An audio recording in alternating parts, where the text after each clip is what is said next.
Good evening student, स्वागत है आपका अपने YouTube channel the way of chemistry पर। आज हम लोग फिर चर्चा करने जा रहे हैं कुछ इंपॉर्टेंट ऑब्जेक्टिव क्वेश्चंस पर। कुछ क्वेश्चंस हैं। मैग्नीशियम धातु के बाह्यतम कक्षा में पाए जाने वाले इलेक्ट्रॉनों की संख्या है। मैग्नीशियम का परमाणु संख्या होता है 12। जब इलेक्ट्रॉनिक विन्यास हम लोग लिखते हैं यह होता है 3s2 और बाह्यतम कक्षा 3s में 2 इलेक्ट्रॉन होते हैं, अतः इसका ऑप्शन होगा सी। अगला क्वेश्चन है पी ऑर्बिटल का आकार होता है। पी ऑर्बिटल का आकार डमरू अर्थात डम्बेल की तरह होता है। कास्टिक सोडा है। कास्टिक सोडा हम लोग सोडियम हाइड्रोक्साइड को कहते हैं। ध्यान देंगे यहाँ पर कास्टिक सोडा सोडियम हाइड्रोक्साइड को कहते हैं और कास्टिक पोटास KOH अर्थात पोटेशियम हाइड्रोक्साइड को कहते हैं। तो यहाँ कास्टिक सोडा पूछा है इसलिए NaOH। पोटास एलम जिसे हम लोग फिटकिरी भी कहते हैं, यह एक प्रकार का युग्म लवण है। युग्म लवण की जगह पर द्विक लवण शब्द का भी प्रयोग होता है। अगर युग्म लवण की जगह द्विक लवण होता या डबल साल्ट होता तो उसे हम लोग टिक कर सकते हैं। यह साधारण जटिल लवण नहीं है। हीरा में कार्बन का प्रसंकरण है। हीरा में कार्बन का प्रसंकरण होता है sp3। इस यौगिक का जो एक संरचना दी गई है, इस यौगिक का नाम क्या है? एक्चुअल में यह फिनॉल की संरचना है। सामान्यतः इस संरचना में यहाँ पर एक रिंग होता है, डीलोकेलाइजेशन और पाई इलेक्ट्रॉन होते हैं, लेकिन यह फिनॉल का ही सूत्र है क्योंकि बाकी ऑप्शन जो है इनमें फिनॉल ही सबसे सटीक है। बेंजीन में पाई बॉन्ड की संख्या है। बेंजीन में 3 डबल बॉन्ड होते हैं और डबल बॉन्ड में एक सिग्मा और एक पाई बॉन्ड होता है। तो 3 डबल बॉन्ड होने के कारण इसके पाई बॉन्ड की संख्या हो जाती है 3। उजला और पीला फास्फोरस है। उजला और पीला फास्फोरस अपरूप है क्योंकि जब कोई तत्व एक से अधिक रूपों में पाया जाता है तो इस घटना को हम लोग अपरूपता कहते हैं और ऐसे जो तत्व होते हैं वे अपरूप के नाम से जाने जाते हैं। कौन सी धातु पृथ्वी पर प्रचुर मात्रा में पाई जाती है? पृथ्वी पर प्रचुर मात्रा में पाई जाने वाली धातु का नाम है एल्युमिनियम। ध्यान देंगे पृथ्वी पर सबसे अधिक पाया जाने वाला तत्व होता है ऑक्सीजन, दूसरे नंबर पर सिलिकॉन और तीसरे नंबर पर एल्युमिनियम का स्थान आता है। लेकिन चूंकि इस क्वेश्चन में धातु का जिक्र है इसलिए कौन सी धातु सबसे अधिक प्रचुर मात्रा में भू प्रॉपर्टी पर मिलती है तो वह है एल्युमिनियम, क्योंकि ऑक्सीजन और सिलिकॉन दोनों धातु नहीं है। फ्लोरीन, क्लोरीन और ब्रोमीन को किस नाम से जाना जाता है? संयुक्त रूप से ये सभी हेलोजन कहलाते हैं। और हेलोजन कभी पूछ देता है हेलोजन किस वर्ग के तत्व है, तो आधुनिक आवर्त सारणी के अनुसार हेलोजन वर्ग 17 के तत्व है। इथीन बहुलीकृत होकर बनाता है। इथीन के बहुलीकरण से बनता है पॉलीथीन। सोडियम बेंजोएट और सोडा लाइम को गर्म करने पर मिलता है। यहाँ ध्यान देंगे बहुत ही महत्वपूर्ण क्वेश्चन है। यदि इस क्वेश्चन में सोडियम बेंजोएट की जगह सोडियम एसीटेट होता तब तो मीथेन ऑप्शन होता, लेकिन यहाँ क्वेश्चन में सोडियम बेंजोएट है, सोडियम एसीटेट नहीं है। तो सोडियम बेंजोएट और सोडा लाइम को जब गर्म किया जाता है तो बनता है बेंजीन। अगर इसी क्वेश्चन में सोडियम बेंजोएट की जगह सोडियम एसीटेट और सोडा लाइम होता तब मीथेन ऑप्शन हो सकता था, लेकिन यहाँ पर सोडियम बेंजोएट है इसलिए इस रिएक्शन में बनता है बेंजीन। इसे यहाँ से नोट कर सकते हैं।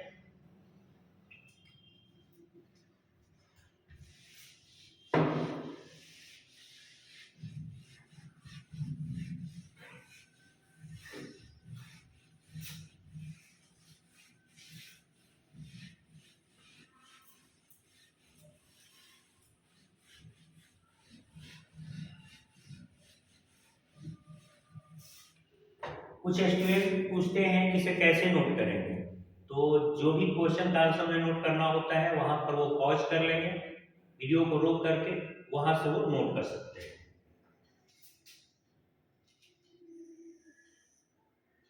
क्वेश्चन है इकाई सेल क्या है?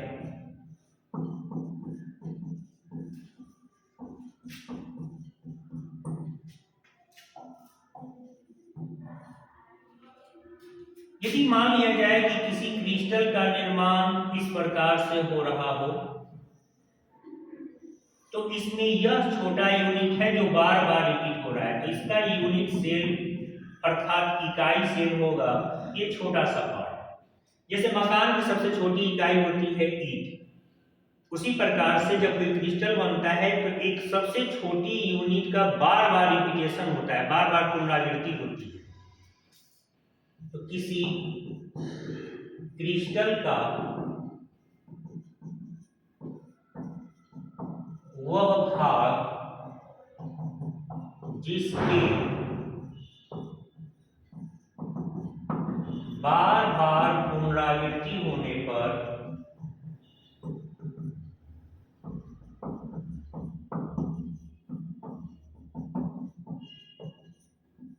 क्रिस्टल बनता है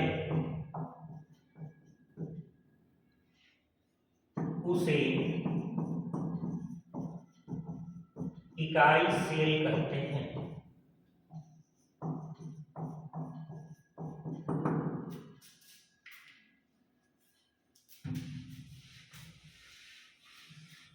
इसे छोटा सा सवाल भी पूछता है, क्रिस्टल तंत्र कितने होते हैं और ब्रेविस लैटिस की संख्या कितनी होती है?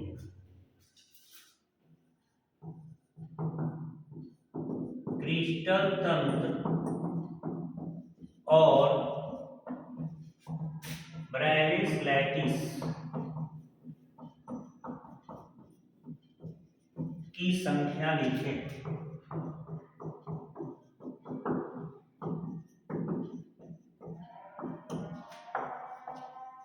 ध्यान देंगे, क्रिस्टल तंत्र की संख्या होती है 7। 7 प्रकार के क्रिस्टल तंत्र होते हैं। और ब्रेविस लैटिस की जब कभी हम लोग बात करते हैं तो ब्रेविस लैटिस की संख्या होती है 14। देखिए, इसी से संबंध में यदि सवाल पूछ दे कि घनाकार क्रिस्टल के ब्रेविस लैटिस की संख्या कितनी होती है, तो ध्यान देंगे घनाकार क्रिस्टल के ब्रेविस लैटिस की संख्या होती है 3। कुल क्रिस्टल तंत्र जो 7 प्रकार के होते हैं इनके कुल ब्रेविस लैटिस की संख्या 14 होती है। लेकिन अलग से जब एग्जाम में क्वेश्चन पूछ दे कि घनाकार क्रिस्टल के ब्रेविस लैटिस की संख्या कितनी होती है, तब आंसर होगा 3। वो आंसर है एससीसी, बीसीसी और एफसीसी। अगला क्वेश्चन है, पीजो इलेक्ट्रिक पदार्थ क्या है?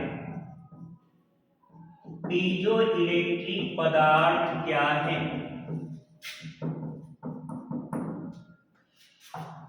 दुनिया में कुछ ऐसे पदार्थ होते हैं जिन्हें गर्म करने पर लोग विद्युत के सुचालक हो जाते हैं, ऐसे पदार्थ को पाइरो इलेक्ट्रिक कहते हैं। लेकिन ये सवाल है पीजो इलेक्ट्रिक। तो कुछ ऐसे भी पदार्थ होते हैं जिन पर प्रेशर देने पर चिंगारी निकलती है और ऐसे पदार्थ को पीजो इलेक्ट्रिक कहते हैं। तो पीजो इलेक्ट्रिक का मतलब होता है प्रेशर या दाब देने पर चिंगारी निकलने वाला पदार्थ। वे पदार्थ जिन पर दाब आरोपित करने पर चिंगारी निकलती है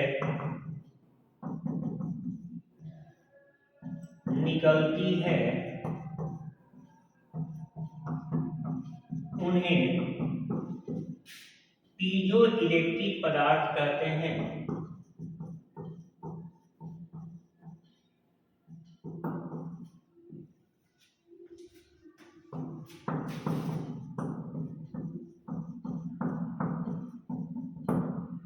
गैस लाइटर में इस प्रकार के पदार्थ मौजूद रहते हैं।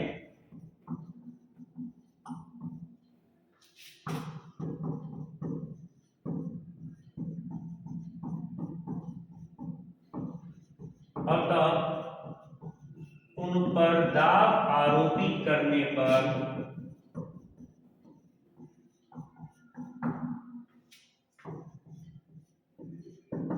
चिंगारी निकलती है।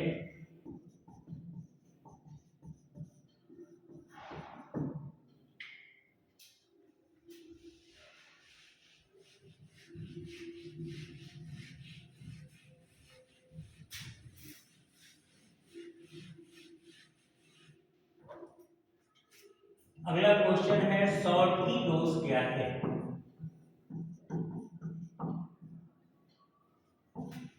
शॉर्टकी दोष क्या है।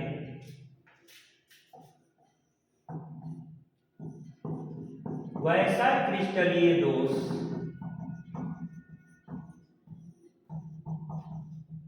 जिसमें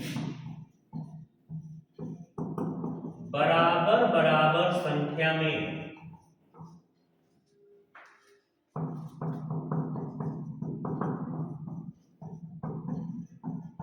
धनायन और ऋणायन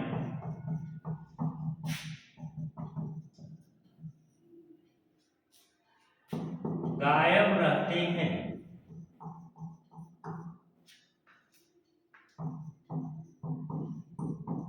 उसे शॉर्टकी दोष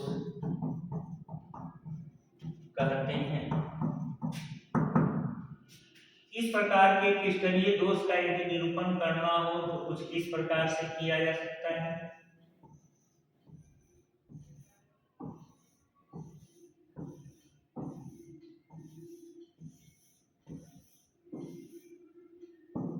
a plus B minus A plus B minus, यहाँ a प्लस है तो b माइनस, फिर a प्लस फिर b माइनस। यदि कोई क्रिस्टल की पैकिंग इस प्रकार से हो रही हो,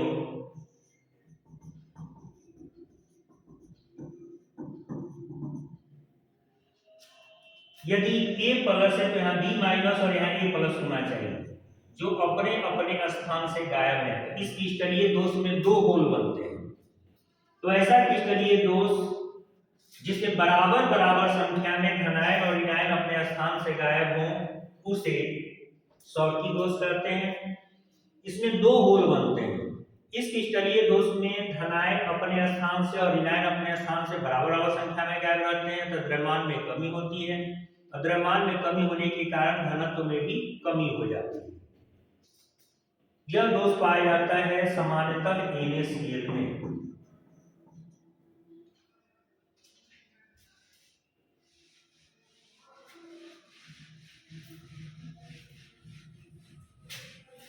अगला क्वेश्चन है फ्रैंकल दोष क्या है।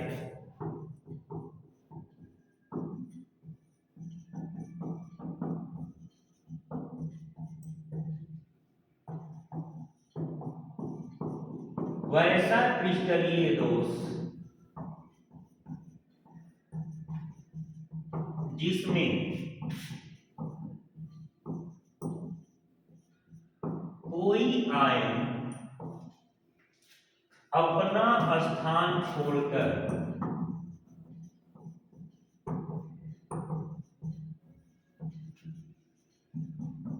अंतराकाश में व्यवस्थित हो जाता है,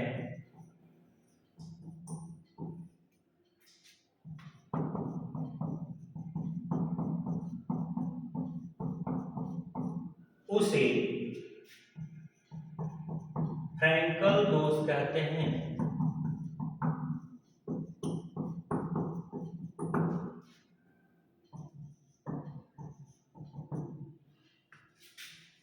यदि हम फ्रैंकल दोष की बात करें तो a प्लस बी माइनस इस रूप में किसी क्रिस्टल की पैकिंग हो रही थी। b माइनस के बाद यहाँ a प्लस होना चाहिए, लेकिन यह अपने जगह पर नहीं है, अंतराकाश यानी खाली जगह पर चला गया। इस प्रकार के दोष में एक होल बनता है, और चूंकि आयन उसी क्षेत्र के अंतर्गत रहता है, अंतराकाश में रहता है, इससे द्रव्यमान पर कोई अंतर नहीं होता, ना ही वॉल्यूम पे अंतर आता है। एकमात्र यह तो ऐसा दोष है जिसमें घनत्व पर कोई प्रभाव नहीं पड़ता। कभी प्रोजेक्टिव में क्वेश्चन पूछता है कि कौन सा ऐसा क्रिस्टलीय दोष है जिसमें घनत्व पर प्रभाव नहीं पड़ता है। उत्तर होगा फ्रैंकल दोष। इसमें घनत्व पर प्रभाव नहीं पड़ता। ऐसे नहीं पड़ता है क्योंकि आयन उसी में मौजूद है, केवल अपने स्थान पर नहीं है। ZnS में यह दोष पाया जाता है, AgBr में भी यह दोष पाया जाता है। AgBr में शॉर्टकी और फ्रैंकल दोनों प्रकार के दोष पाए जाते हैं, लेकिन ZnS में फ्रैंकल दोष पाया जाता है।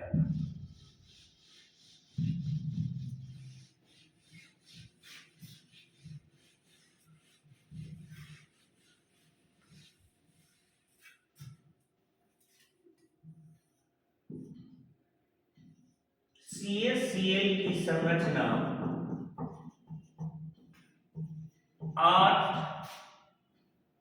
8 होती है,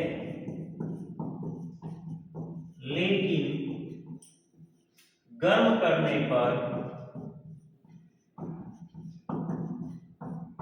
NaCl की तरह हो जाती है, क्यों?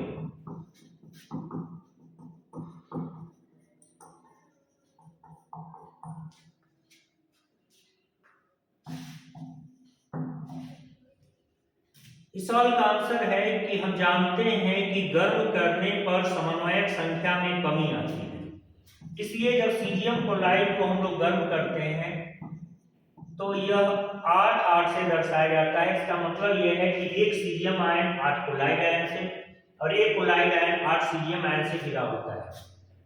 8 के बाद घटकर समन्वयक संख्या 6 हो जाती है और 6 समन्वयक संख्या पाई जाती है NaCl की। एक सोडियम आयन 6 क्लोराइड आयन से और एक क्लोराइड आयन 6 सोडियम आयन से घिरा होता है। इस क्वेश्चन का उत्तर इस प्रकार से हम कर सकते हैं कि हम जानते हैं कि गर्म करने पर समन्वयक संख्या में कमी होती है। इसका कारण यह है कि गर्म करने पर कुछ आयन बाहर निकल जाते हैं, जिसके फलस्वरूप समन्वयक संख्या घट जाती है और 8 से कम समन्वयक संख्या 6 की होती है। यही कारण है कि सीजियम क्लोराइड को गर्म करने पर यह NaCl की तरह की संरचना को धारण कर लेता है।